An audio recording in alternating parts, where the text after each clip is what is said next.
Chief Executive Officer of Cowry Assets Limited, Johnson Chukwu, joins me now live from London to discuss this. Mr. Chukwu, $9 billion is an equivalent of 3.47 trillion naira, straight terms. This also represents 20% of Nigeria's foreign reserves. Do you think the Nigerian government can negotiate its way out of this? Well, for now, that seems the only way, only viable approach to it. We really can't afford to pay out $9 billion from our current reserve. Of course, the judgment actually empowers the judgment creditor to attach Nigerian assets outside the country. So it simply means they can actually go and enforce that judgment on our foreign reserve custodians. So the key thing at this point is that the government has no choice than to enter some level of engagement with them and see how they can whittle down this liability. But as it stands today, we have a liability to pay $9 billion. And I don't think, I'm happy that the government is taking it seriously, but I am worried that the approach they are taking may not be the right way. Instead of looking, I don't have any problem with looking for what went wrong and seeing who to punish. But the first priority should be how to resolve the issue, because the claim is on Nigeria, not on any individual. So it's our foreign reserve that will be attached, and that will affect you and I. So the first thing, let's solve the problem, and then we go back home and do the housekeeping and address what went wrong.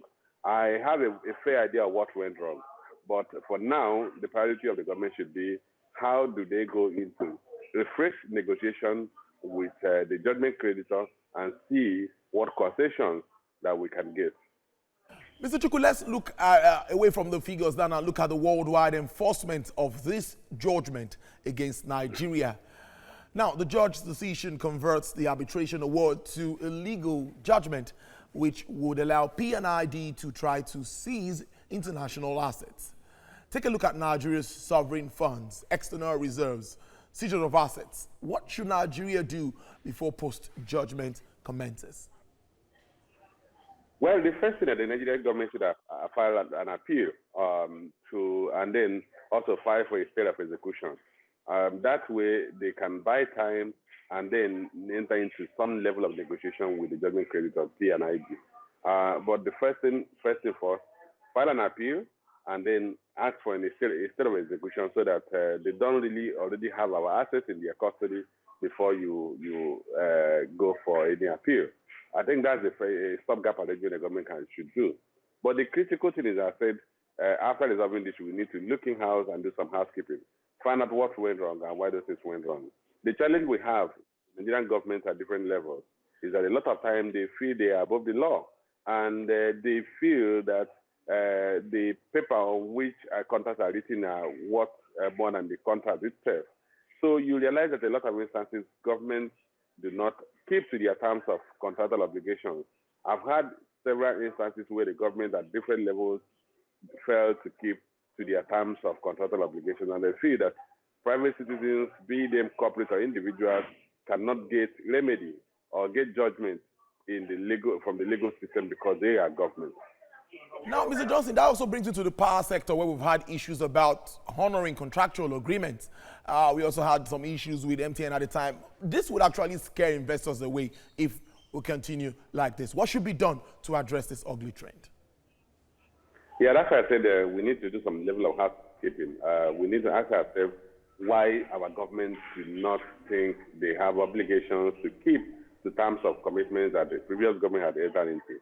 And if you need to renegotiate those things, you need to get all the parties involved and follow through the contract document. Take, for instance, this issue of P&ID. It has to do with what they call accelerated gas projects under the Nigerian government. And the objective of that accelerated gas project was for government to take flared gas from the oil majors and pass the flared gas to this company that are supposed to, under the gas supply and processing agreement. The companies are supposed to dry the gas, feed the dry gas to the power plant, and then sell the condensate to recover their investment. But interestingly, that never saw the light of the day. One, the government couldn't get the independent international oil companies to relinquish their field, the gas they are flaring. Two, the government could not build the infrastructure and the right of way. And eventually, these things were thrown into the trash can, despite the fact that the companies involved had invested or had changed their position and engaged in some other contractual obligation to third parties. And then we just waved it by the side. The reality is that I know a number of companies that were involved in the same accelerated gas projects, Nigerian companies. They cannot go and seek remedy in Nigerian court because they will not get judgment. They're going to be in court for donkey years. And that's what gives the government the boldness to always feel they can do away with contractual obligations. So for me, we need to look at this again and recognize the fact that once you enter into a contract, it is binding. You can't just dismiss it because you are government. Let's now look at, in that arbitration, P&ID is saying that they expended $40 million in preliminary expenses. And they've not even started this facility. Nothing has been put on the project facility site at the moment. Yeah, when you talk of preliminary expenses, it includes cost spent on feasibility studies, cost they spent coming to Nigeria, flight tickets, hotel accommodations, costs incurred in engaging lawyers that drafted the contractual agreement. So you have preliminary expenses may not necessarily be a physical infrastructure.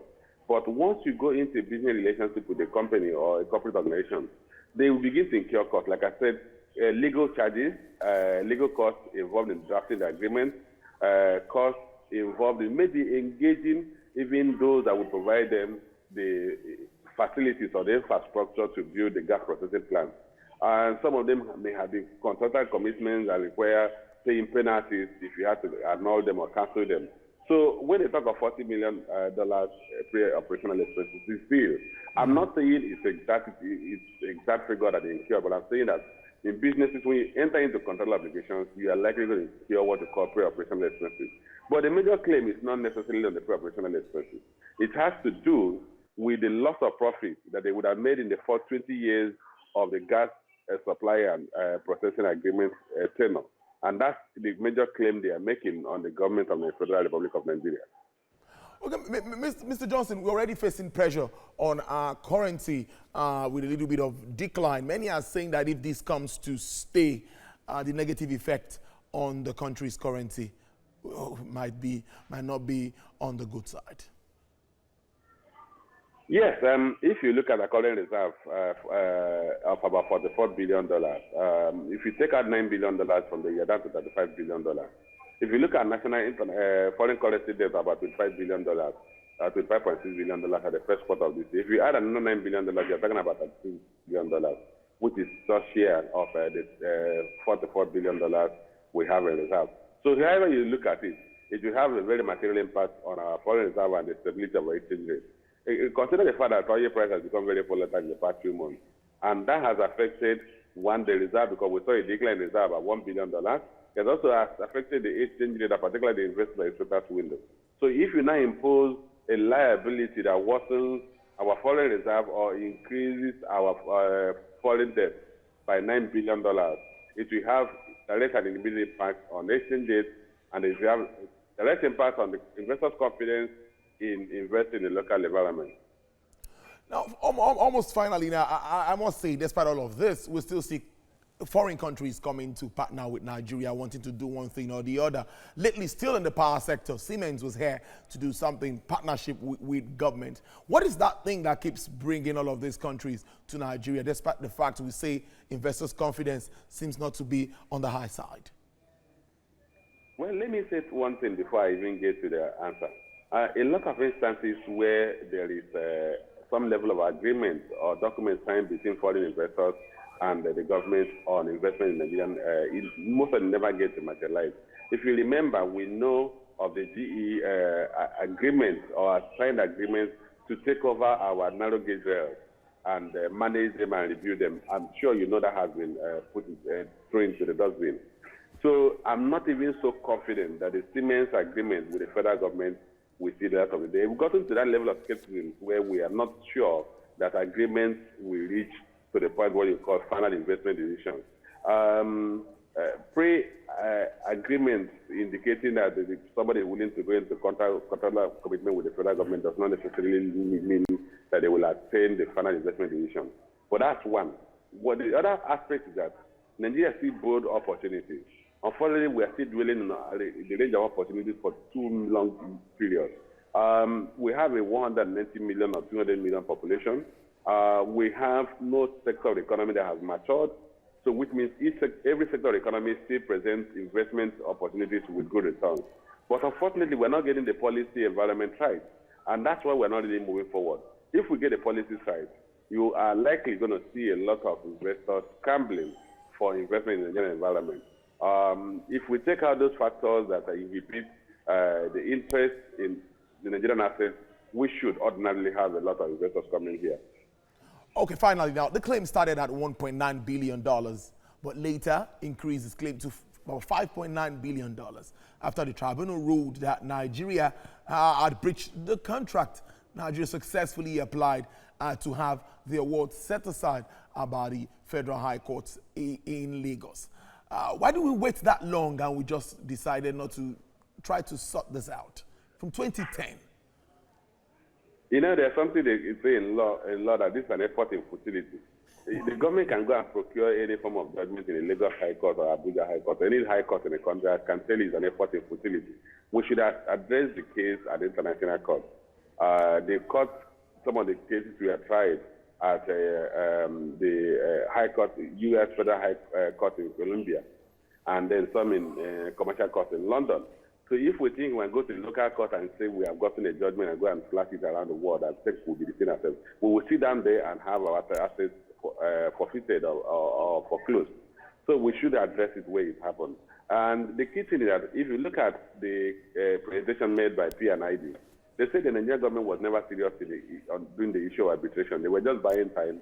And I have all dealt with the Nigerian government at different levels, and I can tell you for sure that in most instances where you're dealing with the government, where you're making a claim on the government and you're asking the government that they breach the contract, they almost always take it for granted that you will not get judgment.